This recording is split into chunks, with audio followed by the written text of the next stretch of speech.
Cristo cura sim, Cristo cura sim. Seu amor por nós é imenso, Ele cura sim. Cristo cura sim, Cristo cura sim. Seu amor por nós é imenso, Ele cura sim. Um dom real Deus despertou nos seus fiéis, dom de curar da doença. Deus sarou e sara ainda, sarará. Glória a Deus, glória a Deus, que é poderoso para curar. Ó, que riqueza divinal, eu gozo já por fé e luz, por visão triunfal, mas gozarei com meu Jesus quando a doença nós vem ter. Em Deus devemos confiar, pois Jesus Cristo tem poder para nos momentos nos curar. Fé em Deus, que é poderoso para sarar. Ó, que riqueza divinal, eu gozo já por fé e luz, por visão triunfal, mas gozarei com meu Jesus. Aleluia. Glória a Deus. Glória a Jesus. Razão para viver no mundo não há. Eu tanto procurei, mas foi só ilusão. Feri meu coração, perdido caminhei, sem direção.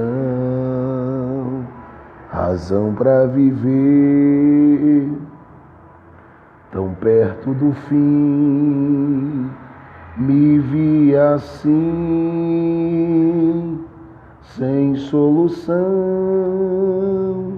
na desilusão, sem razão para viver. Me vi caído ao chão, tentando caminhar, glória a Deus, me vendo assim, Jesus, quis Ele me ajudar, firmou os meus passos, glória a Deus. Esse é o Cristo a quem servirmos, é o Cristo a quem servimos, Cristo fiel, poderoso. A gente está tentando aí, estamos de volta aqui, gente, a paz do Senhor. Eu estou aqui numa tarde de louvor, adorando a Jesus, pensando na palavra, e resolvi compartilhar com os irmãos. Lembrando que ontem não foi possível, como eu disse a alguns irmãos que iríamos fazer uma transmissão especial ontem, não foi possível, mas hoje nós estamos de volta aqui, porém a conexão aqui na área não está querendo ajudar muito, mas vamos tentar. Se caso não houver possibilidade, a gente tenta dar continuidade ou fazer mais tarde. Mas eu tenho estudado o livro de Esdras e no capítulo de número 6 do livro de Esdras, a Bíblia diz assim: Então o rei Dário deu a ordem e buscaram na chancelaria onde se colocavam os tesouros em Babilônia e em Acmetá, no palácio que está na província de Média, se achou um rolo e nele estava escrito um memorial que dizia assim: No ano primeiro do rei Ciro, o rei Ciro deu esta ordem com respeito à casa de Deus em Jerusalém. Essa casa se edificará para lugar em que se ofereçam sacrifícios, e seus fundamentos serão firmes, a sua altura de 60 côvados e a sua largura de 60 côvados, com 3 cadeiras de grandes pedras e uma carreira de madeira nova, e a despesa se fará da casa do rei. Esse capítulo 6 de Esdras, ele é uma resposta do capítulo 5, porque o capítulo 5 de Esdras, o capítulo 5 de Esdras, há um questionamento, uma pergunta que é feita ao povo de Israel, ao povo de Judá, ao povo que voltou do processo do cativeiro esse que foi o cativeiro babilônico, onde eles foram literalmente levados por Deus para passarem 70 anos nesse cativeiro. Eu fiz menção no outro vídeo, mas como não ficou gravado, eu quero citar aqui 3 textos para que você leia todo o capítulo. Jeremias capítulo 26, Jeremias capítulo de número 37, Jeremias capítulo 38. Depois de ler esses 3 capítulos, eu quero que você leia Jeremias capítulo 29, o versículo de número 10 ao verso 12. Então, quando Jeremias profetizou para o povo de Israel, para o povo de Judá, ele disse que esse povo deveria passar por esse processo do cativeiro. E ele diz que esse processo duraria 70 anos por causa da dureza do coração do povo. É claro que com esses 70 anos, Deus estava fazendo uma coisa que muita gente, ao falar desse processo do cativeiro, gente, não percebe. Deus estava fazendo com que o povo de Israel, ou o povo de Judá, eles pagassem aquilo que é chamado na Bíblia de anos sabáticos. Anos que Deus estabeleceu para que o povo estivesse em descanso, literalmente honrando a Deus e colhendo aquilo que o Senhor fez com que a terra produzisse para eles. E a verdade é que durante muitos anos, o povo de Israel, você pode ler Levítico capítulo 25 também, você vai entender melhor isso, mas o povo de Israel durante muitos anos, eles não deram a Deus esse ano do descanso. Não para que Deus descansasse, mas para que eles tivessem um tempo reservado, específico, para adorarem e servirem a Deus. O que é que Deus fez? Deus permitiu o povo ir para o cativeiro babilônico, para que esses 70 anos sabáticos, eles fossem pagos diante de Deus.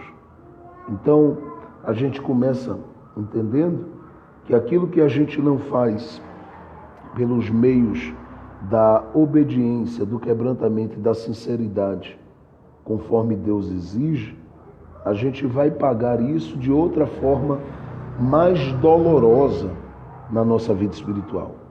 Então, quando você olha para o povo de Israel, eles vão para esse cativeiro lá, passam 70 anos no cativeiro babilônico, e Deus levanta, na verdade, gente que lá na frente, depois desses anos, serão os agentes que Deus usará para cooperar com o povo no processo da reconstrução de tudo que foi destruído em Jerusalém. Porque quando o povo vai para o cativeiro, quem invade Jerusalém é Nabucodonosor. E quando Nabucodonosor invade Jerusalém, ele invade destruindo, derribando, quebrando, tocando fogo. A Bíblia diz que quando, no livro de Neemias, capítulo de número 1, diz que quando a informação chegou para Neemias sobre os irmãos dele que haviam voltado do cativeiro, foi dito a Neemias que os muros estavam derribados, que as estruturas estavam quebradas e destruídas e que as portas estavam queimadas. E biblicamente falando, nós temos essa informação dizendo que Neemias ele vai buscar a ajuda, apoio, não é, do rei a quem ele servia como copeiro, para que possa ter os recursos para ir ver os irmãos dele e começar todo um processo de ajuntamento daqueles que estavam dispersos depois do cativeiro, para que eles, junto a Neemias, possam reconstruir o que foi quebrado. Agora, uma coisa, gente, é nós vermos os muros sendo derribados. Uma coisa é nós estarmos vendo as portas sendo queimadas, os muros derribados, o templo sendo destruído. E outra coisa, totalmente diferente, é depois de 70 anos de cativeiro, Deus aguardar de nós a atitude que nos fará recomeçar naquilo que Ele nos deu e permitiu ser destruído ao longo dos dias da nossa vida. Eu preciso dizer isso a princípio para você entender o livro de Esdras, porque eu falo continuamente, constantemente com pessoas, aconselho essas pessoas, converso com essas pessoas, compartilho palavras de Deus, todos os dias eu estou pregando para pessoas e eu percebo que muitas delas tiveram, por exemplo, casas destruídas, lares destruídos, famílias destruídas, histórias destruídas. E a grande dificuldade dessas pessoas, na maior parte das vezes, é recomeçar após um processo de destruição. É recomeçar após um processo de cativeiro, de humilhação e de vergonha. A maior dificuldade que essas pessoas têm é para reconstruir, é para recomeçar, é para refazer o caminho e refazer os passos.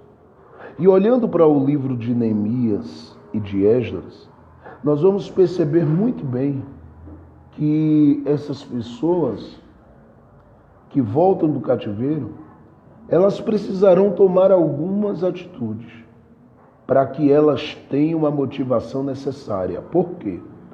Porque toda reconstrução, ela atrai na nossa direção os inimigos dessa reconstrução. Todo processo de recomeço, ou que nos faz recomeçar, atrai de encontro a cada um de nós os inimigos desse recomeço. Todo processo de reconciliação atrai na nossa direção os inimigos da reconciliação. E a gente precisa ter de Deus graça, força e discernimento, para que nós não precisemos, ou não venhamos a precisar sermos moldados por Deus por um tempo muito maior, para que possamos viver o processo da reconstrução. Porque no caminho, o povo de Israel, ou o povo de Judá, como se queira chamar, apesar de haver uma divisão, mas o povo que foi para o cativeiro, esse povo, quando eles recomeçam, ou estão de volta do cativeiro, ou estão voltando do cativeiro, Eles têm expectativas, eles têm sonhos e eles até começam a obra. Na verdade, eu dividiria o processo da reconstrução em 3 pontos. Quando eles recomeçam, quando eles param e quando eles retomam esse processo de novo, concluindo o que lhes foi confiado para fazer.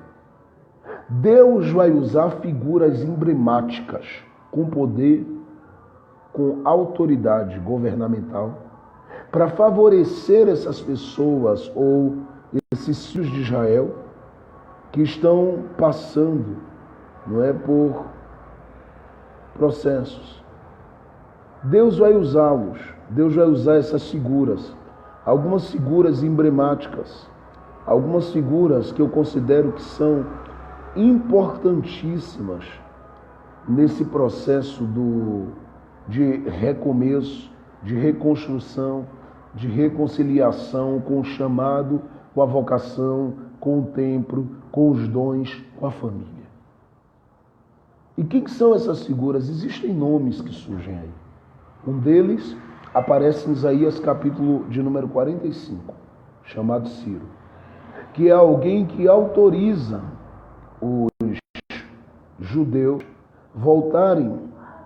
ao voltarem do processo do cativeiro, começarem a obra, concluírem a obra e realizarem a obra de reconstrução.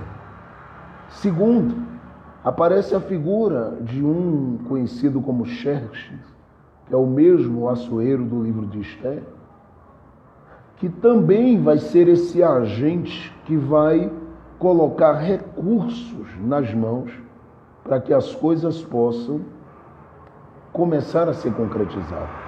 E esses recursos vão para as mãos de Neemias.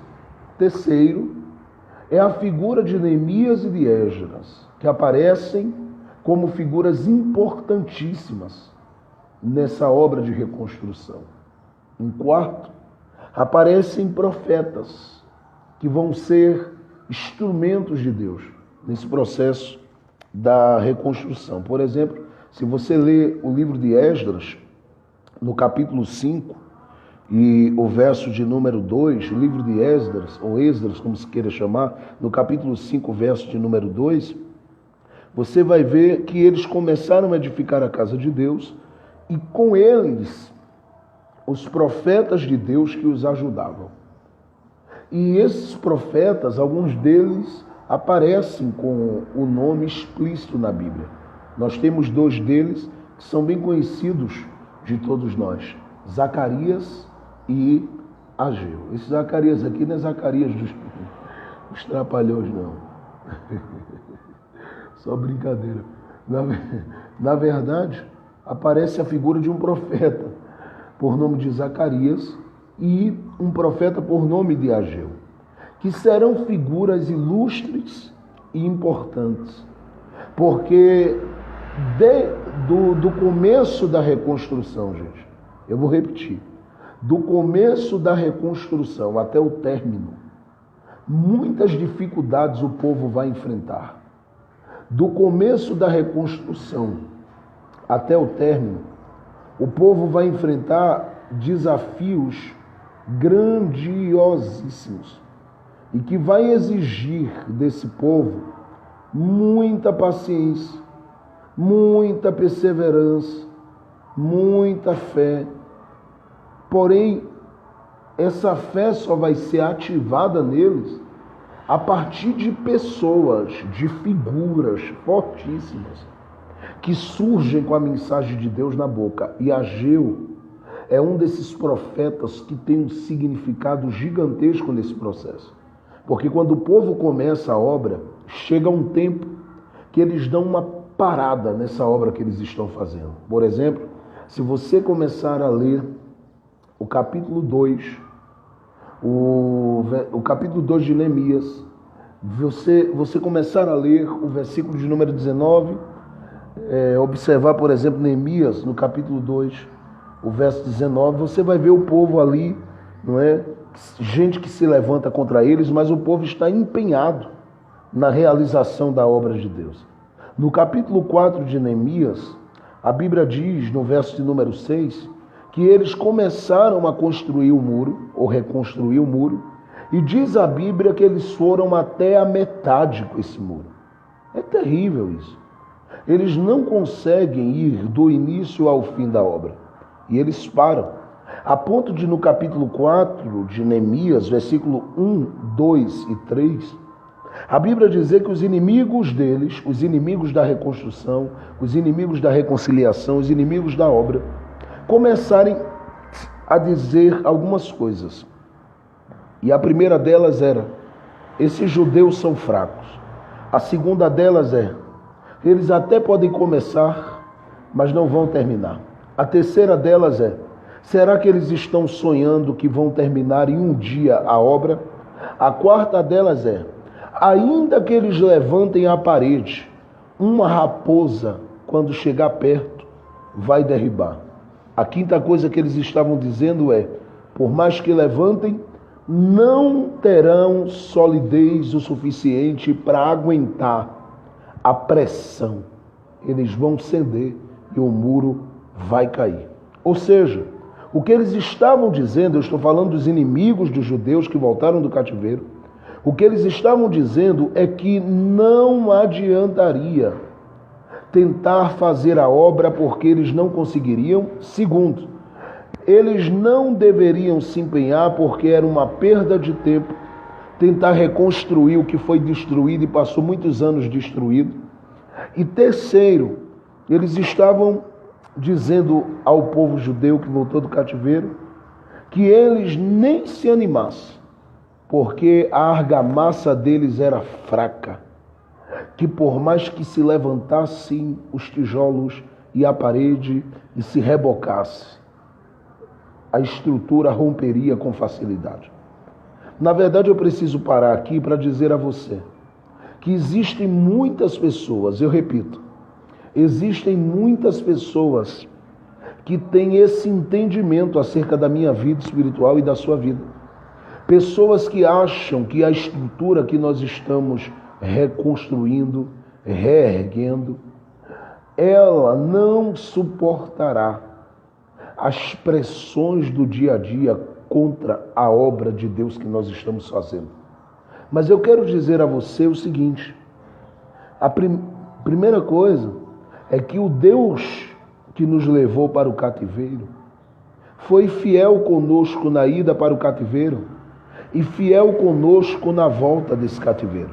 Segundo, que esse Deus que foi fiel em nos levar e trazer desses cativeiros da nossa vida é um Deus cujas promessas ainda estão de pé na nossa vida. Terceiro, esse Deus que nos chamou, nos trouxe, nos libertou, nos resgatou do cativeiro, é o Deus quem diz que se nós tomarmos a atitude certa de começarmos a obra, Ele garantirá tudo no decorrer da obra. O que nós necessitamos é ter fé para entender que a obra que Deus começou em nós é a obra que Deus continuará através de nós. Que a obra que Deus ministrou por nós é a obra que continuará em nós e através de nós. E significa dizer que não adianta que os inimigos invistam contra a nossa vida. Quem garantiu que nos faria sobreviver ao cativeiro foi Deus. Quem garantiu que nós teríamos a graça e a força para reconstruirmos foi Deus. E quem garantiu que nós iríamos adorá-lo no final de todo o processo de cativeiro foi Deus. Então, Ele é Deus fiel para cumprir e nos auxiliar nesse processo que nós estamos enfrentando. Mas a verdade é que o povo, apesar de todas as expectativas dos inimigos, o povo começa a obra, e a Bíblia diz em Neemias, capítulo 4, verso 6, que eles edificam o muro até a metade. Mas Deus não nos chamou para ir até a metade. Neemias vai e motiva o povo. E eles continuam a obra. Houve um tempo que esse povo para. Diz a Bíblia que eles param por um motivo. Eles se sentem desanimados quanto à casa de Deus, porque eles estão sendo liderados quanto à obra da casa de Deus por uma figura chamada Zorobabel. E Zorobabel vai motivar o povo a construir o templo, enquanto Neemias, junto com o povo, está motivando as pessoas a reconstruírem a cidade. Então há um grupo empenhado para a reconstrução do templo. Perceba o que eu estou dizendo. As coisas não acontecem separadas. As coisas acontecem simultaneamente. Enquanto a cidade vai sendo reconstruída, os muros vão sendo reerguidos, as portas queimadas vão sendo restabelecidas, Deus vai trabalhando através de um grupo de pessoas, reconstruindo a cidade, enquanto vai trabalhando com outro grupo de pessoas, reconstruindo o templo. Entra aqui um choque, porque em um momento, esse povo que está reconstruindo o templo, eles começam a olhar para o templo e sentir saudade, diz a Bíblia, do antigo templo de Salomão.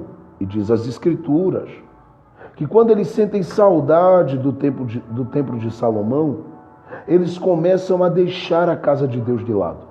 Eles abandonam Zorobabel, que era o líder que estava influenciando eles para reconstruírem a casa de Deus. E cada um volta a focar no que os outros estavam fazendo, que era reconstruir a cidade, com um detalhe. Eles começam a reconstruir as suas próprias casas destruídas. E observe o que é que eles estão fazendo. Eles estão priorizando a casa deles, mais do que a obra de Deus. É claro que a sua história de família, ela vem antes da casa de Deus. Mas a verdade é que naquele dia, eles teriam que priorizar a casa de Deus. Mas eles deixam a casa de Deus de lado e vão construir as suas próprias casas, fazendo algumas coisas. Uma delas é juntar os recursos que eles podiam juntar. E diz a Bíblia, no livro de Ageu, capítulo 1, e eu quero que você leia depois Ageu, capítulo 1 inteiro, diz a Bíblia que eles começam, nada mais nada menos, a reconstruir as suas casas, a partir do que eles estavam colocando no saco e tentando juntar para a reconstrução completa dessas casas.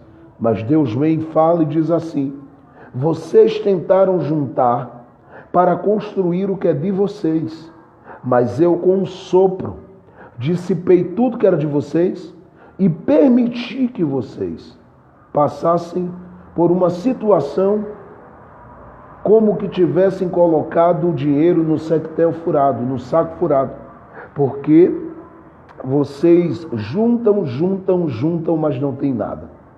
E isso só aconteceu porque o povo não priorizou, gente, a casa de Deus. Eles não priorizaram o santuário de Deus.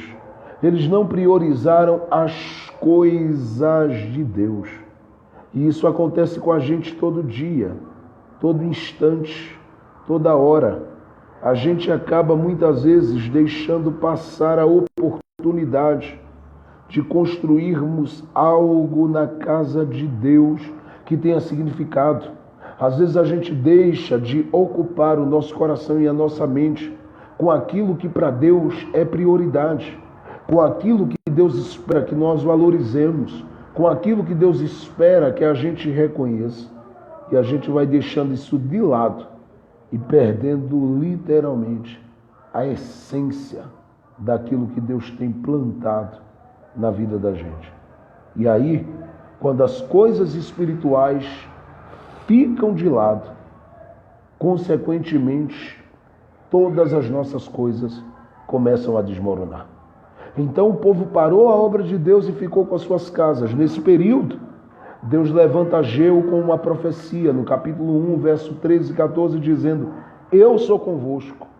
Apesar de vocês abandonarem a minha casa e as minhas coisas, eu sou convosco, diz o Senhor. E ele diz mais: sou fiel, E quero eu que vocês se levantem para fazer a obra que vos dei para fazer. E ele diz: não é possível que vocês construirão ou continuarão a construir a casa de vocês e deixarão a minha casa deserta. Veja como Deus começa a mexer com o povo e motivar o povo para a obra, sabendo Deus que enquanto eles faziam as coisas para Deus, Deus cuidava das coisas que eram deles. Nessa hora, Deus levanta Ageu com essa profecia, dizendo para eles: olha, não olhem para o templo que vocês estão construindo, pensando que esse templo é inferior ao templo de Salomão, porque não é. Ageu 2:9 ele diz: a glória desta última casa será maior que a glória da primeira casa. Mas como seria maior se não havia recursos?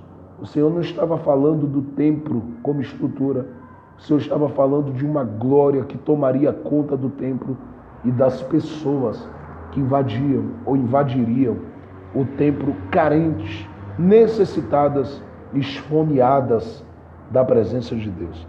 É nesse período que surge o livro de Esdras, ou de Esdras, como você queira. É nessa fase, nessa hora, debaixo desse pano de fundo que eu estou apresentando a vocês, esse pano de fundo histórico.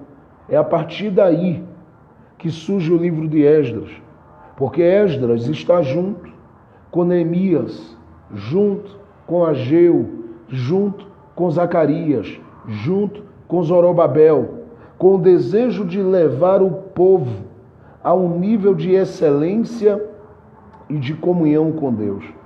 O que nos surpreende é que Esdras, quando começa a trazer esse povo, para que esse povo comece a comece a construir ou reconstruir aquilo que estava derribado e destruído. A Bíblia diz que Esdras começa com uma motivação gigantesca. Ele já começa tratando das inúmeras genealogias, no capítulo 2 do livro de Esdras. As infinitas e inúmeras genealogias daqueles que voltaram do cativeiro. Ele começa a puxar o histórico de cada um, saber quem era o pai, o avô, o bisavô, o tataravô e de que linhagem eles vinham. E a partir daí, esse relatório vai ser colocado à disposição do homem que Deus vai usar para motivar o povo também para a reconstrução. Eu repito, surge o nome de Ageu, surge o nome de Zacarias, surge o nome de Zorobabel, mas surge o nome de Esdras e o nome de Neemias. O nome desses homens surgem com o objetivo único de fazer com que o povo tenha ânimo para concluir o projeto que Deus deu na mão deles para fazer. Só que quando chegamos aqui no capítulo 5 de Esdras, e é isso que eu quero pregar a vocês rapidamente, chegamos no capítulo 5 e no capítulo 6 do livro de Esdras, acontece uma coisa interessante. Diz que um grupo de espião estava observando a obra que os filhos de Deus estavam fazendo, reconstruindo Judá, toda a cidade e toda a sua estrutura. E esses espiões, eles vão até o rei, a autoridade que está atuando de uma forma veemente e poderosa, exercendo uma influência gigantesca na época. E estes aqui, este rei, vai ser chamado por esse espião para observar a obra. É incrível que tem pessoas que não se sentem felizes quando nós estamos realizando algo que tenha significado na nossa vida. Existem pessoas que lidam muito mal com a questão das nossas realizações, das nossas edificações e da nossa felicidade. São pessoas que, infelizmente, elas não conseguem responder bem ao te ver bem, conquistando, avançando, produzindo, construindo, restaurando, levantando.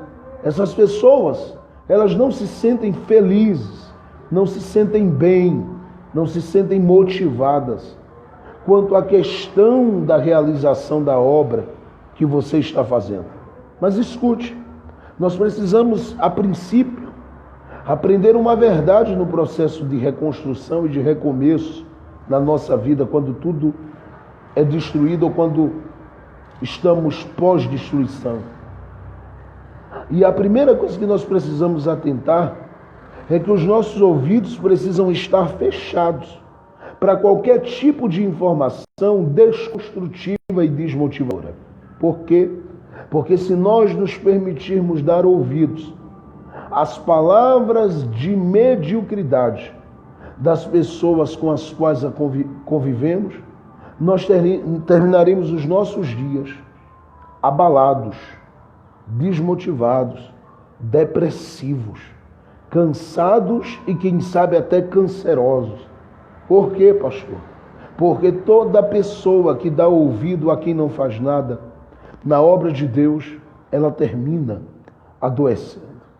E a preocupação de Deus, número 1 nessa palavra, é que você se mantenha saudável em Deus, que você se mantenha firme e conectado profundamente com Deus, para não se deixar levar pelas palavras de desmotivação. E segundo, quando a gente vai olhando aqui o livro de Esdras, nesse processo todo de recomeço, de reconstrução, nós vamos percebendo que as pessoas envolvidas, elas começam cada uma a descobrirem o quanto elas são úteis nessa obra. Porque no capítulo 2 de Esdras, cada uma vai se encontrando com a sua missão e com a sua vocação.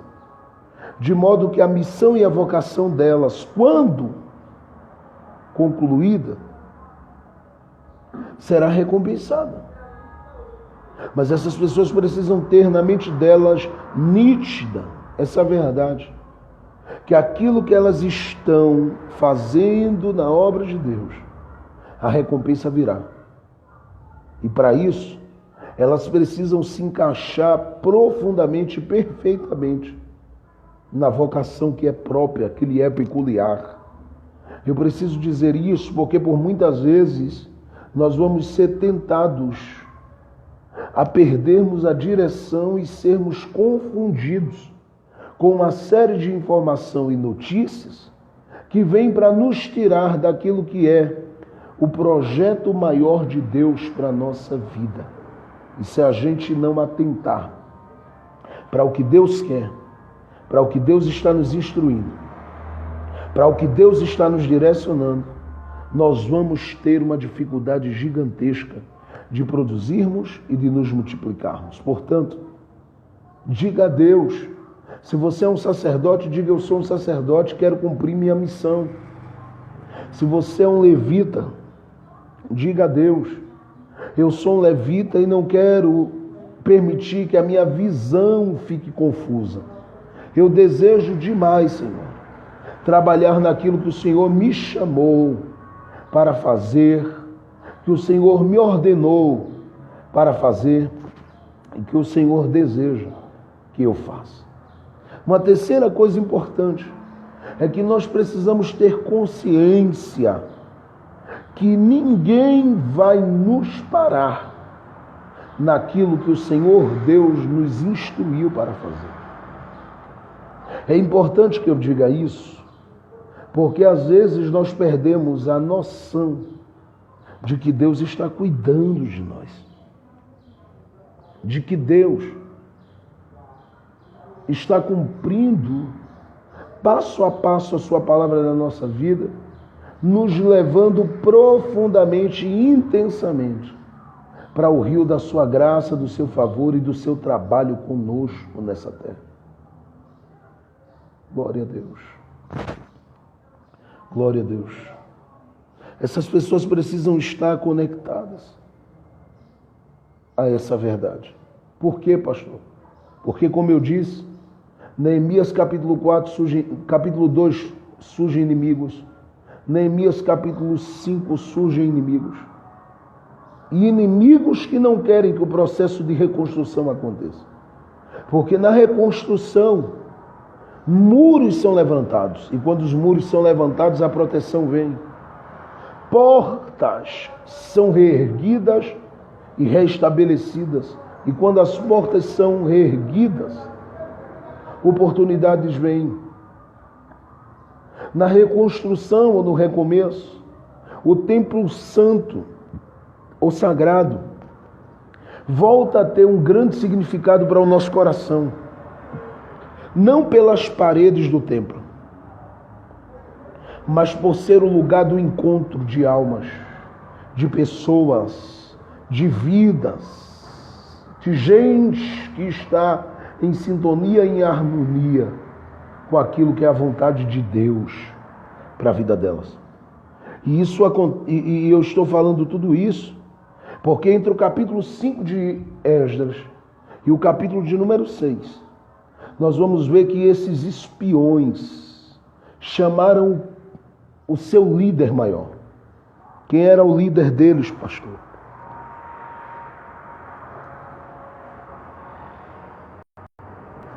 Aleluia. Quem era o líder deles, pastor, nessa época?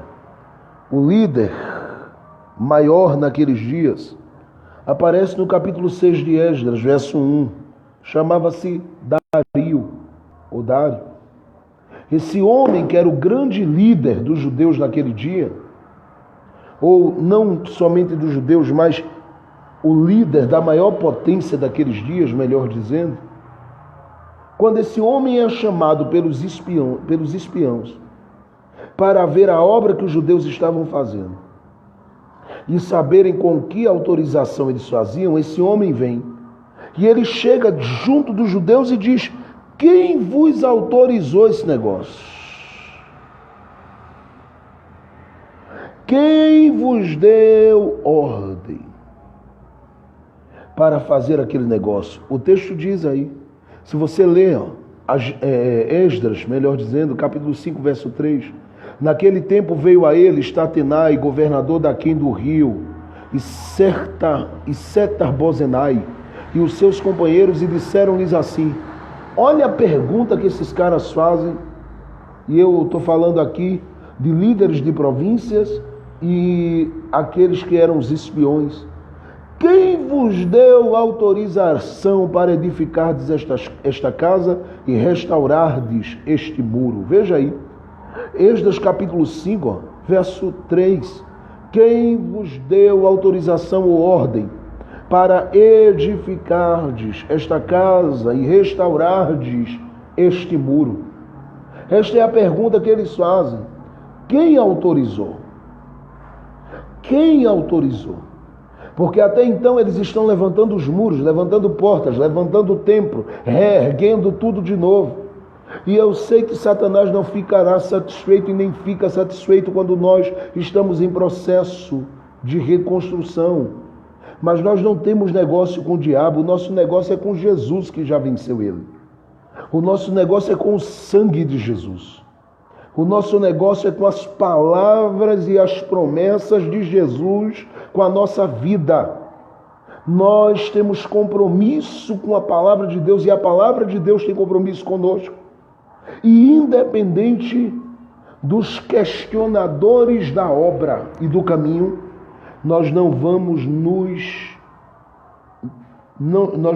temer, nós não vamos nos acovardar.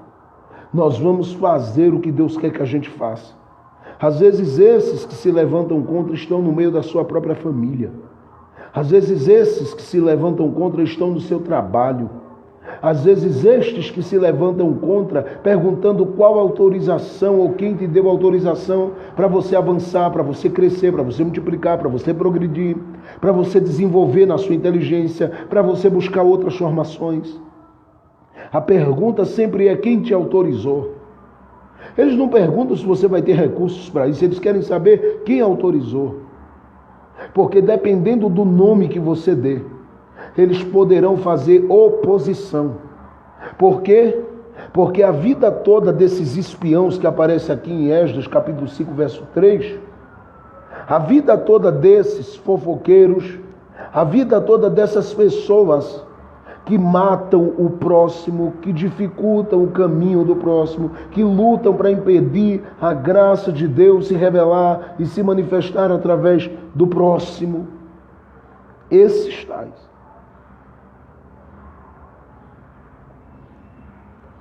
estão aparecendo aqui apenas, na verdade, para dizerem que todas quantas vezes forem que nós tomarmos um posicionamento diante de Deus para fazermos uma obra que tenha significado para Deus, tais pessoas vão se manifestar com muita pressa, porque elas literalmente não querem nos ver avançando no plano e no projeto de Deus. Então a pergunta delas aqui no verso 3 de Esdras 5 é: quem vos deu autorização? Elas, se puderem, dependendo do nome que você der, ela vai fazer oposição. Por quê? Porque ao longo dos anos e do tempo, elas vão fechando com chaves, elas vão fazendo alianças, das quais, literalmente, Deus nem quer que você participe. Porque algumas alianças lhe colocarão na dependência de homens, e você não foi chamado para depender de homens, você foi chamado para depender exclusivamente de Deus e de Deus. Quando essa pergunta surge, quem autorizou? Eles saem dali em busca do grande rei. E quando o grande rei vem, a pergunta desse grande rei é: quem vos autorizou também? Eles querem saber. Pastor, esse rei chega até lá, ele vai representado. Ele manda pessoas até lá para observarem a obra e ver se aqueles homens estavam realmente dizendo o que tinha acontecido.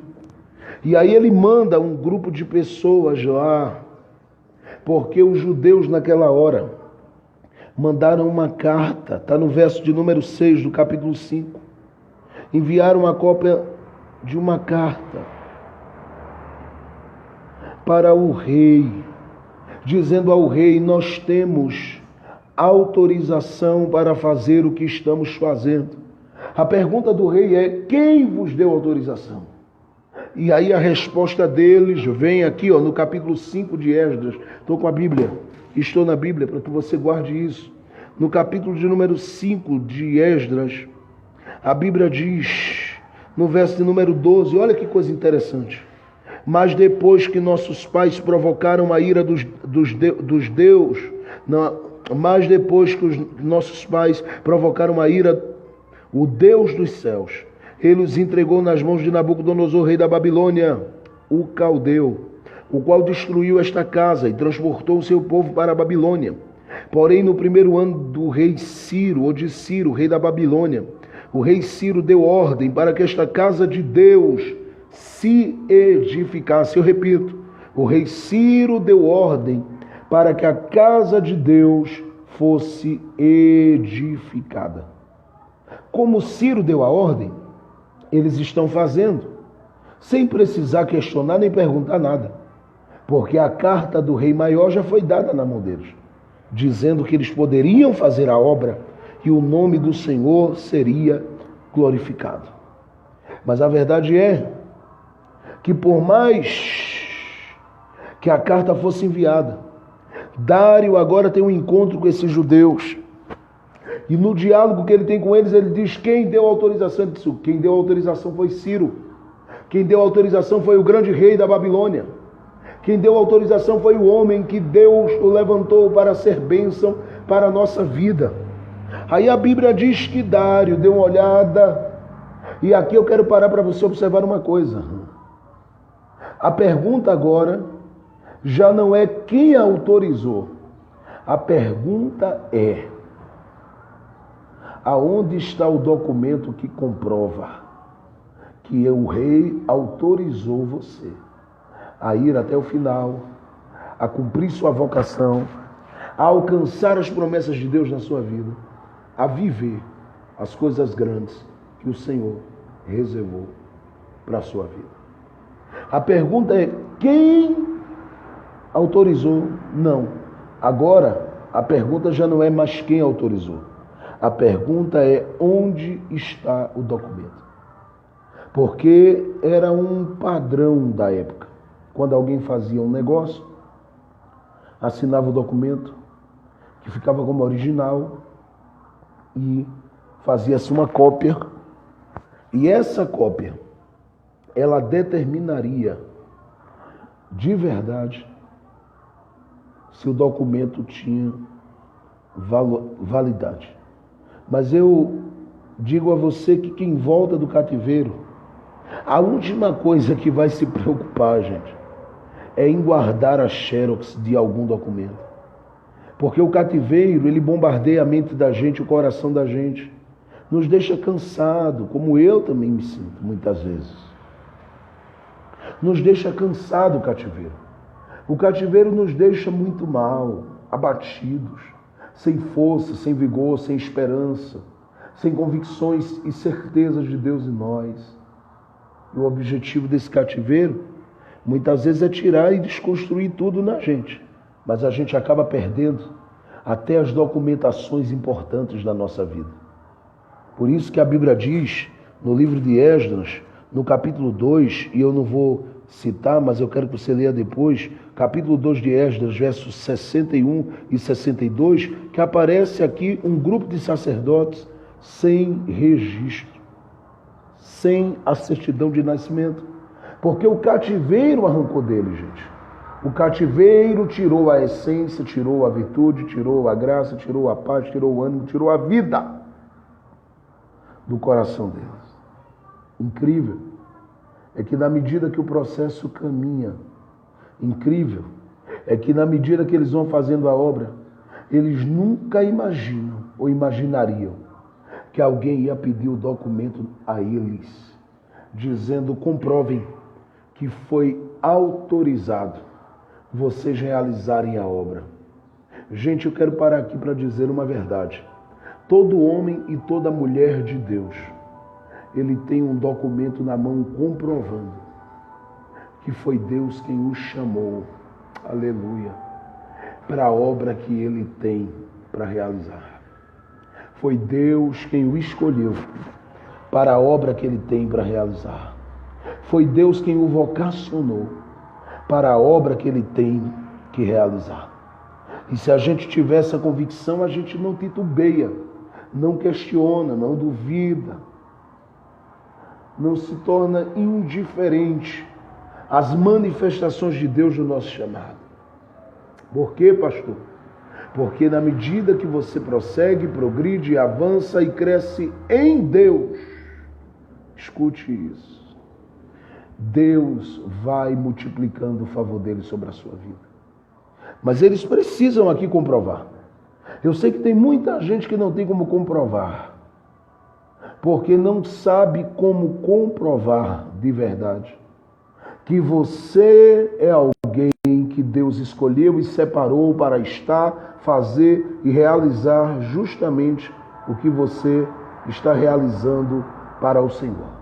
Se você está aí recebendo essa palavra, coloque um amém aí, diga alguma coisa. Porque eu estou dizendo a você que Deus colocou uma carta, um documento na sua mão, que lhe autoriza, onde você pisar, a planta dos seus pés, o nome de Deus ser glorificado na sua vida. E você viver de Deus a bênção do Senhor sobre a sua existência naquele lugar. Quando esses homens que voltaram do cativeiro estão diante de Dário e Dário diante deles dizendo: eu quero saber agora, eu quero saber agora. Aleluia. Onde está o documento que comprova que vocês estão autorizados a fazerem o que vocês estão fazendo? Aí no capítulo de número 6, no capítulo de número 5 em diante, O capítulo de número 5, melhor dizendo, lá pelo versículo de número 15, 16, 17, e o capítulo 6, versículo 1 em diante, alguém dá um grito e diz assim: está na chancelaria. E aqui eu quero dizer 3 coisas de um significado importante da chancelaria para a nossa vida. Escute, a chancelaria era o lugar chefiado por um chanceler, onde ficavam armazenados, guardados, tudo aquilo que tinha importância em termos de documento, em termos de negociações, seja de um terreno vendido, seja de um campo vendido. Então essa chancelaria, ela guardava-se nela todos os documentos importantes que estavam ligados à história desses judeus. E que estava ligado a todo o processo de cativeiro, a todo o processo de construções de templo, de casa, tudo que tinha a ver com campos, com terrenos e negociações, tudo estava guardado na chancelaria. Então, quando eu falo da chancelaria, eu preciso dizer a você 3 coisas importantes. A chancelaria é o lugar onde o registro da tua história está guardado. Aleluia! Eu vou dizer de novo. A chancelaria é o lugar onde todo o registro da tua história está guardado. E quando eu falo a sua história, é que a sua história é a história de alguém que tem genealogia. A chancelaria, se você entrasse nela, você pegasse o documento da sua história, estaria escrito lá quem foi seu pai, quem foi o avô, quem foi o bisavô, quem foi o tataravô. Na verdade, toda a árvore genealógica documentada estava guardada na chancelaria, porque a chancelaria era o lugar onde a história ficava guardada, onde a história ficava registrada, meu Deus. Uramaias, beregeoios, mendaíres, neviadagasui. Eu estou dizendo que existe um local onde a sua história está arquivada, onde a sua história está registrada, onde a sua história está guardada. Onde a sua história está guardada. Então eu preciso dizer a você sobre a importância da chancelaria na vida dos escolhidos. É sobre isso que eu estou falando. A importância da chancelaria na vida dos homens e mulheres chamados por Deus. Tem gente muito boa aí com a gente. A Laís, Deus abençoe, Laís. Aí, irmã Juliana, Deus abençoe. Tá aí meu mano, meu filhão, discípulo, Vandexo Silva, junto com Priscila, meu mano, meu irmãozão, Vandexo, está lá no Rio de Janeiro, Deus abençoe, Vandexo, não é? Está conosco aí nosso irmão Jarmes, Deus abençoe. Nosso mano Tiago Gonçalves, foi extremamente usado por Deus hoje, recebi muito da palavra ministrada, estava até compartilhando com alguém hoje lá, e alguém dizendo, Deus é fiel, está confirmando a palavra na minha vida, glória a Deus por isso, esse é um Deus fiel. Deus abençoe o Tiago, né? Deus te use cada dia mais, querido. 2 vidas aceitaram Jesus hoje, se renderam ao Senhor no culto do refrigério, foi maravilhoso, coisa linda, Deus abençoe. Então eu preciso voltar aqui, eu estou em Esdras, capítulo 6, para quem está chegando agora. Esdras, capítulo de número 6. Eu estou falando sobre a importância da chancelaria. O que era a chancelaria, pastor? Repito, era o lugar onde a história, os documentos com toda a nossa história ficaria registrado lá. Segundo, A chancelaria era o lugar onde ficava firmado que nós não somos homens e mulheres fora do pacto. Eu acho que isso é bom para gritar. Eu vou repetir. A chancelaria era o lugar onde ficava sabido e confirmado que nós não somos homens e mulheres fora do pacto. O pacto que Deus fez com Abraão, com Isaac e Jacó. Isso significa dizer uma coisa importantíssima. O que, pastor? Que quando você chegasse na chancelaria, procurasse o chanceler da chancelaria e dissesse para esse chanceler, por gentileza, eu quero que você pegue o registro da história da minha família e todos os sacrifícios que foram, todas as ofertas que a minha família ofereceu, todas as coisas que a minha família fez, oferecendo sacrifício, louvor e adoração a Deus. Eu quero que você pegue aí e me diga a data de tudo isso, lá na chancelaria, tia. Como, por exemplo, o rei apareceu, o rei ia dizer assim, bom, eu quero saber, todo mundo que está com vocês aí é judeu, por quê? Como a Babilônia era uma potência na época e exercia a autoridade sobre outros povos, desses povos, gente sabendo que foi dado aos judeus a oportunidade de reconstruírem pelo próprio rei, a punho o rei escreveu, ao próprio punho escreveu, essas pessoas podiam se infiltrar no meio judeu. É claro que os judeus diriam que não eram deles, eles se conheciam, mas a questão é, o rei Dário ou as autoridades da Babilônia tinham conhecimento? Teriam conhecimento? Saberiam? Então eles se misturariam ali e deixariam de viver a vida de escravo deles para estarem no meio dos judeus ali.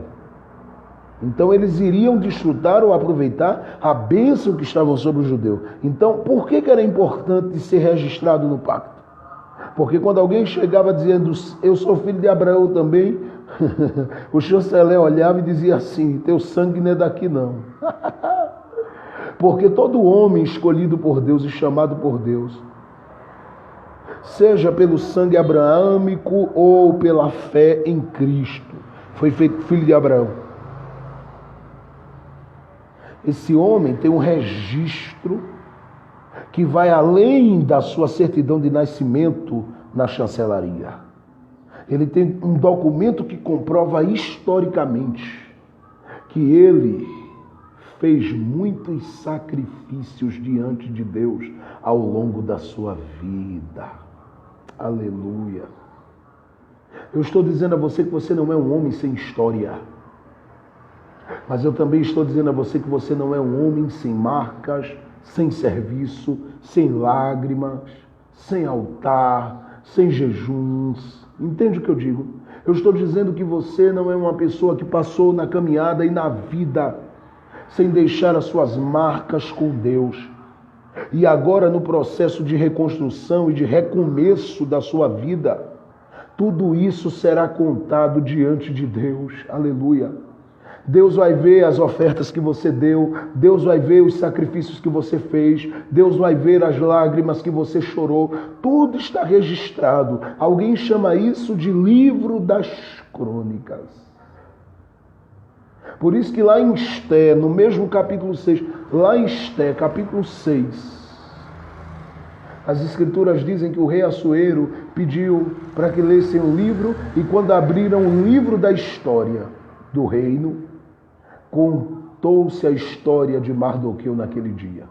Porque não é apenas a história que é contada, são os sacrifícios, os altares, as alianças que você veio fazendo com Deus ao longo do caminho. Logo na chancelaria ficava tudo guardado, inclusive a verdade de que você também faz parte do pacto. Mas em terceiro lugar, na chancelaria havia um chanceler especializado em muitas coisas, principalmente identificar os filhos da promessa. O chanceler dentro da chancelaria tinha que saber quem eram os filhos da promessa. E quando eu digo que ele tinha que saber, parece muito natural isso, mas não é. Porque se você pega uma grande quantidade de pessoas, e se você pegar o livro de Esdras, capítulo 2, e ler todo o capítulo 2, você vai ver ali, não é, genealogias intermináveis ali, gente. E essas genealogias, o que é que elas escondem ali por trás? Elas escondem os registros das inúmeras famílias que voltaram do cativeiro, colocando essas famílias nas posições certas. Porque quando se estuda a história de Israel, a gente precisa atentar para algumas verdades. E aí eu quero deixar aqui apenas os textos para que você leia. Livro do Gênesis, capítulo 30, você pode ler do capítulo 30, versículo 1, do capítulo 30, verso 1, não é? Até o verso de número 12, né? Verso 11, verso 10 ali. Não é? Você pode ler Gênesis 30, você pode ler Gênesis capítulo 49 todo também. Você pode estudar também Números capítulo 1 e Números capítulo 7. Entendeu? Tanto quanto também Josué capítulo 14, Josué capítulo 15, Josué capítulo 16, Josué capítulo 17, Josué capítulo 18 e, né, até o fim do livro de Josué, do capítulo 14 até o 21. Você vai perceber que todas as vezes que é feito menção das tribos, é colocada uma ordem específica para as tribos. Judá, Rubem. Então você vai ver ali Rubem encabeçando. E aí vem uma sequência. Só em alguns textos é que a ordem é invertida. Então, a princípio, eu estou dizendo que o chanceler, ele tinha responsabilidade não só com a parte documental ou de documentos. Ele não só tinha responsabilidade quanto a questão do conhecimento dos filhos, o conhecimento das alianças, das ofertas, dos pactos, dos altares, da caminhada de alguém com Deus em oferta, em sacrifício, em amor, em serviço e em dedicação diante de Deus. Ele não tinha apenas que conhecer isso, mas ele tinha que saber uma outra coisa: identificar os filhos da promessa. Não identificar os filhos da promessa a partir de judeu para com israelita, de judeu para com os assírios ou sírios, ou, enfim, egípcios, não. Até porque cada povo na época tinha sua cultura, sua forma de ser identificado. Mas a verdade é que ele tinha que identificar os filhos da promessa quanto, primeiro, a ordem de tribos. Segundo, ele tinha que identificar quanto à função de cada família. Porque você tem no meio das tribos uma tribo ou as tribos chamadas, uma tribo chamada de tribo dos levitas. E esses tinham a função de cuidar das coisas santas e sagradas para Deus, das coisas do santuário. Por outro lado, você tem gente que em Números 1, basta ler, gente, capítulo 1 de Números, verso 1 ao verso 47, você vai entender o que eu estou dizendo. Existem ali tribos na história que literalmente são tribos que elas foram separadas de uma forma específica, especial por Deus, para guerrear. São soldados, gente separada como soldados. Então a questão é tratar cada um como cada um e saber identificá-los. E a questão é que alguém diria, mas pela roupa e pela armadura. Não, tinham coisas que diferenciavam sim, mas na verdade, no meio de uma multidão muito grande, ele teria que identificar para tratar no nível desses homens, para tratar com cada um no nível deles. Se é um sacerdote no nível de sacerdote, se é profeta no nível de profeta, se é um guerrilheiro no nível de guerrilheiro, a questão é saber de cada um e conhecer a cada um. E aí eu quero dizer a você que na história da sua vida, eu quero dizer a você que todos os sacrifícios estão registrados, assim tanto quanto a história da sua família e da sua vida estão registradas.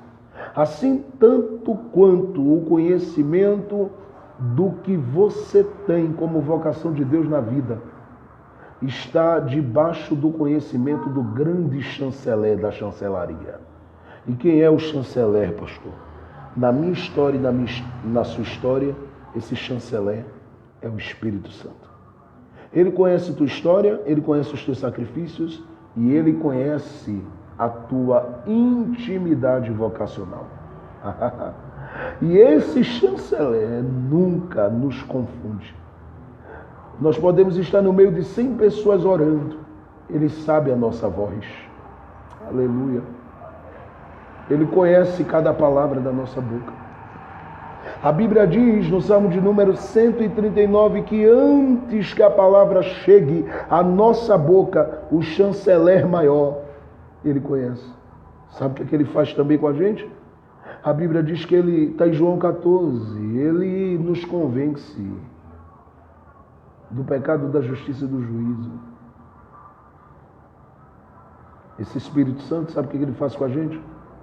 As Escrituras chegam a dizer em Romanos 8 que ele intercede por nós, com gemidos inexprimíveis. E por que ele geme? Porque quando ele vai falar com Deus ao nosso respeito, ele vai levando a história, os sacrifícios e a nossa própria vocação. Agora, deixe-me lhe fazer uma pergunta para concluir essa palavra, que creio que está abençoando algumas pessoas. Deixe-me lhe fazer uma pergunta. Se o documento da sua história, se o relatório dos seus sacrifícios, dos seus altares, das suas lágrimas e das suas ofertas, e se a intimidade da sua vocação está tudo nas mãos do chanceler maior, que é o Espírito Santo, na chancelaria, que é o céu, eu pergunto a você, quem é o homem para impedir a obra de Deus na sua vida? Quem é a mulher capaz de impedir a obra de Deus na sua vida? Quem são as pessoas capazes de colocarem o peito para fora e dizer, eu vou combater o que Deus tem com ele e com ela? Eu pergunto. Pode se levantar Dário, pode se levantar Ciro, pode se levantar Nabucodonosor, podem se levantar Herodes, podem se levantar perseguidores, caluniadores, espiãos e fofoqueiros no teu caminho, como aparece aqui no capítulo 5 de Esdras.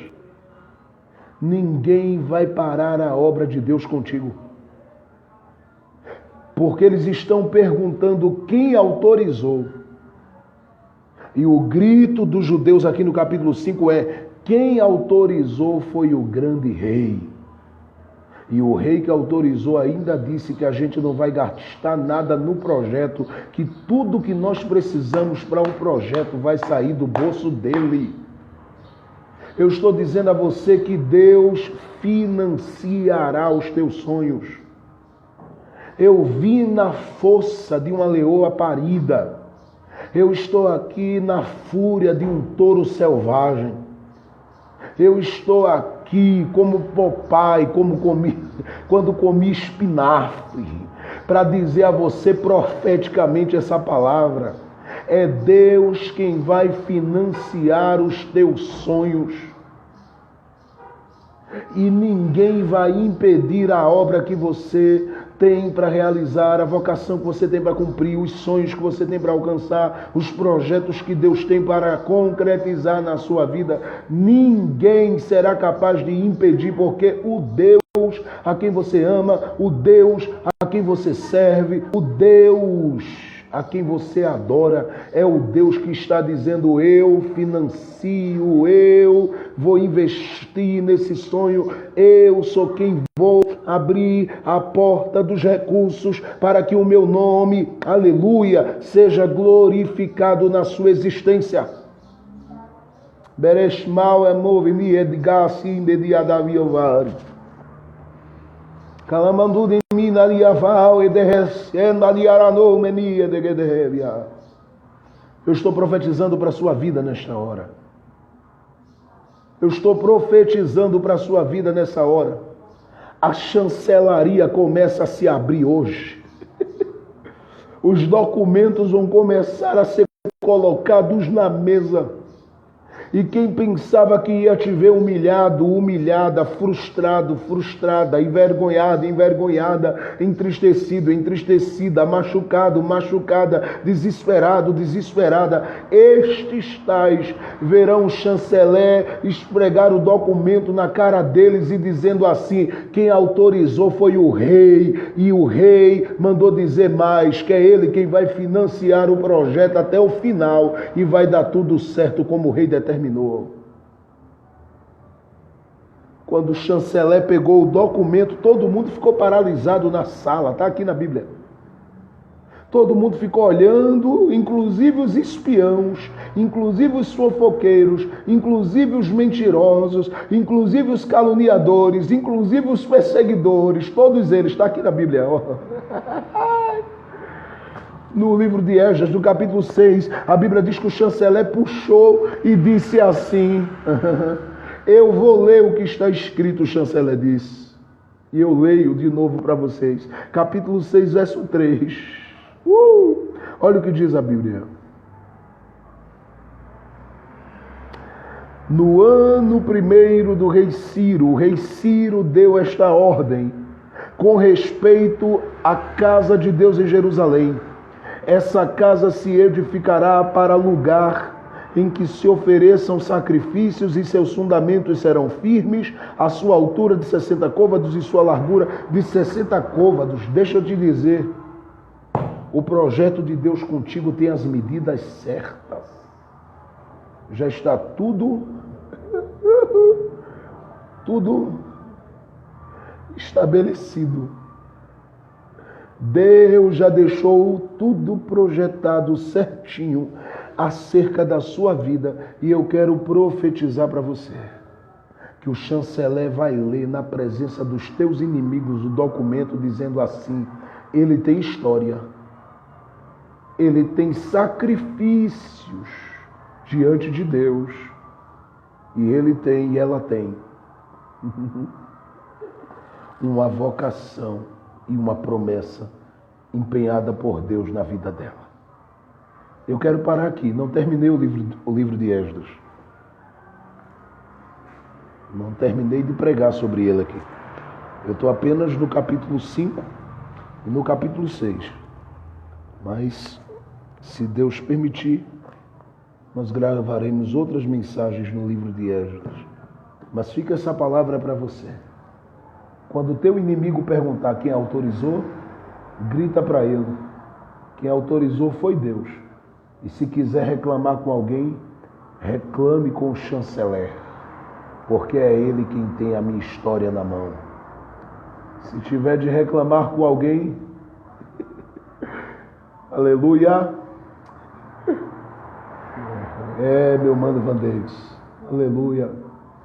O chanceler vai abrir a porta da chancelaria para a gente.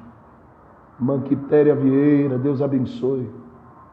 O chanceler vai abrir a porta da chancelaria, vai puxar os documentos da prateleira e vai dizer assim: vamos colocar na mesa a história, os sacrifícios, as lágrimas, as dores, os processos, os preços que ele vem, o preço que ele vem pagando e ela vem pagando. E ele vai dizer assim: aleluia, ninguém pode tocar nem parar esse homem e essa mulher, porque a obra que eles estão fazendo foi Deus quem assinou para que eles fizessem. O rei já deixou assinado, então te prepara, porque Deus não começa nada para não terminar. E Deus não é irresponsável. Deus não te chamaria para servi-lo, para te deixar, aleluia, envergonhado diante dos teus adversários. A chancelaria vai se abrir e o chanceler vai puxar o documento, para que esse documento seja apresentado e os teus adversários vejam. No capítulo 5 de Esdras apareceu muito adversário. Teve gente dizendo assim: quem autorizou vocês fazerem? Levantar muro, levantar porta, levantar templo. Quem deu a ordem? E eles apenas dizem: foi o rei, foi o rei, foi o rei, foi o rei. E se quiserem saber alguma coisa, não é comigo, é com o chanceler.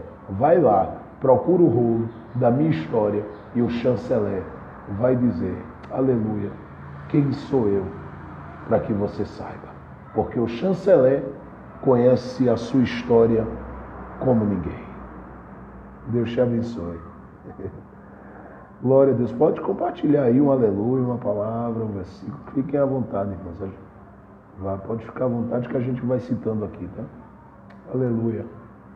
Oramacanto nebi amibelienevai. Eu estou nessa tarde aqui, não na terra, eu estou no céu, irmãos, aqui. Eu estou aqui diante da glória do Deus eterno, sentindo fortemente a alegria do Deus eterno em mim. Calabás, novesmi venia. Quem crê aí que a chancelaria vai se abrir, o chanceler vai falar ao teu respeito. Glória a Deus. Glória a Deus. Glória a Deus. Que menor de dias me evutides. Eu sei que a obra vai ser concretizada na tua vida.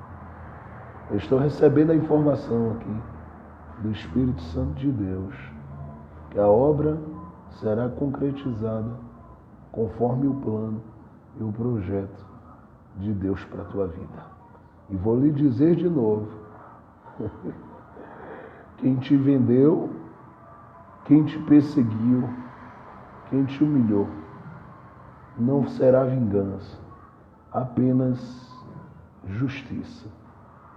Vai pagar até com alguns recursos, financiando o projeto. Porque o rei deu a ordem para que o teu projeto seja financiado. Eu estou falando a pessoas que terão o que é seu daqui para frente. Eu estou falando a pessoas que nunca mais viverão de favor. Eu estou falando a pessoas que nunca mais viverão uma vida sem recursos, porque o Senhor está dizendo ao chanceler: pode abrir aí a porta da chancelaria e veja o documento que tem a história da Laís, do Jarmerson, da Juliana, do Vandexo Silva, da Quitéria. Abre aí a porta da chancelaria e vê o livro que tem a história. Está escrito ali, Esdras capítulo 6, verso 1 e 2. E acharam o rolo. Existe um rolo da tua história que vai ser desenrolado daqui para frente. Tem muita gente sorrindo da tua situação hoje. Tem muita gente se achando por cima da tua situação hoje. Tem muita gente, dando gargalhadas da tua situação hoje. Fique em paz. O teu negócio não é com essas pessoas, não. Teu negócio não é com Sesbazar. O teu negócio é com o chanceler. Fique em paz. O chanceler está decidindo acerca da tua vida nesta tarde. Eu estou profetizando porque o Espírito Santo está colocando palavras na minha boca. O chanceler está decidindo mostrar a alguém que tu tens história, que tu tens negócio com Deus e que Deus tem negócio com a tua vida. Ergue essa cabeça, tira essa tristeza e angústia do teu coração, porque para onde Deus disse que tu irás, tu irás. Aonde Deus disse que tu pisarias os pés, tu vais pisar. Aonde Deus disse que tu farias o que Ele quer que tu faça, tu vais fazer. Eu estou profetizando que Deus te levará ao lugar que Ele te prometeu. Alabara, canturiaba. Tu vais ver Deus financiando esses projetos com muita pressa. e o nome dele vai ser exaltado, glorificado. O Vandex está aí. Vandex é profeta, né? Profeta da palavra. Isso aí eu estou pregando aqui, ele já está com 10 mensagens já prontas. A Laís também está aí, estudiosa da palavra, o Jarmes também. Então aí, o chanceler está abrindo a porta, Jarmes. Se alguém tiver perguntas que queira fazer, tem alguém que disse para mim, pastor, a gente queria fazer umas perguntas ao longo desses dias, e aí, se de repente você tiver perguntas para fazer, faça. Mas fica aqui essa palavra de Deus no teu coração. O chanceler vai abrir a porta. E o chanceler vai colocar os documentos na mesa. Ah, como alguém vai ficar envergonhado quando vê os documentos na mesa e o nome do Senhor sendo glorificado na tua vida.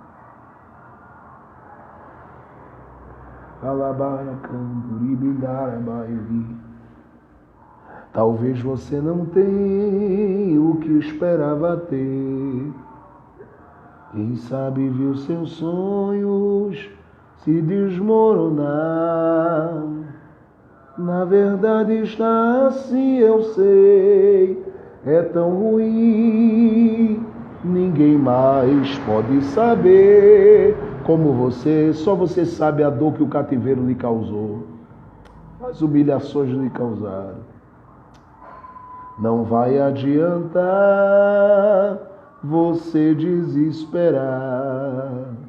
A qualquer hora o quadro vai se reverter. Lá do alto existe um Deus que é forte, luta por você e verás o que vai acontecer. Vai passar. Segura firme, forte a luta, um dia passará.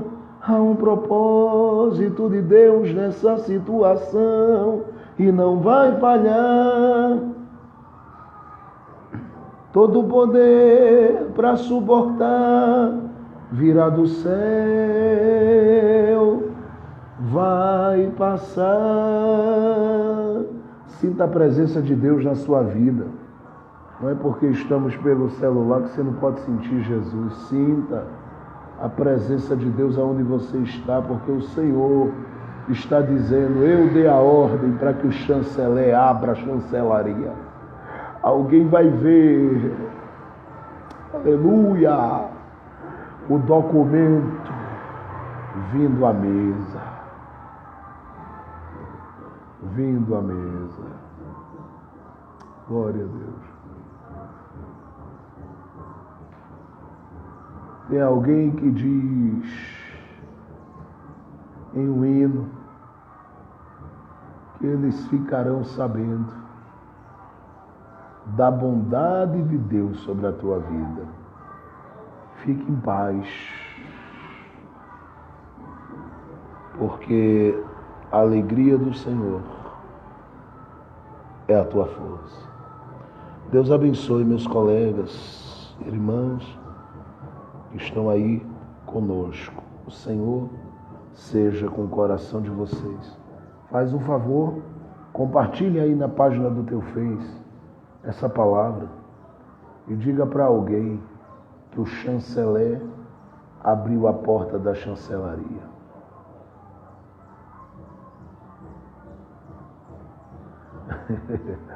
A irmã Laís está dizendo, eu estou dando muita glória aqui, ó. Na sala do escritório e é gente, viu? Ele candureniana gai vive novenia. Bere chamanda ga soben liberiere bai. Armuvi di gandacity e move de enis. Darash novan liga da bianduve de redes.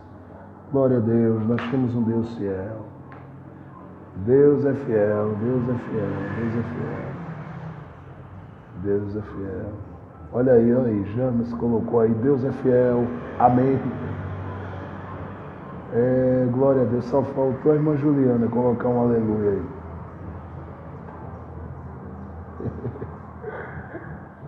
a chancelaria vai se abrir ao teu respeito.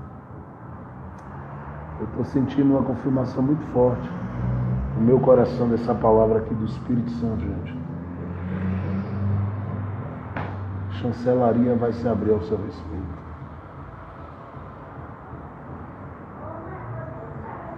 A chancelaria vai se abrir ao teu respeito. Deus abençoe vocês. Obrigado por acompanhar. Qualquer coisa, estamos aí à disposição para ajudá-los, cooperar com vocês, tá bom, gente? Olha aí, a Juliana apareceu dando glória a Deus. Amém. A irmã Quitéria está aí. Que Deus derrame a cada dia as bênçãos dele sobre ti. Deus abençoe. Obrigado, irmã Quitéria. O Senhor seja contigo, com a tua casa. Que os teus sonhos sejam concretizados em Deus, com muita pressa. James está aí. Ele vai cumprir o que começou em mim. É verdade, James. É o que está escrito na palavra. Quem começou a obra, ele vai concluir a obra que começou. Filipenses 1:6, tá? Deus abençoe meu amigo Andeix, Deus abençoe todos vocês, irmãos. Obrigado. Compartilhe esse vídeo, para que as pessoas possam ser edificadas. E quando elas perguntarem,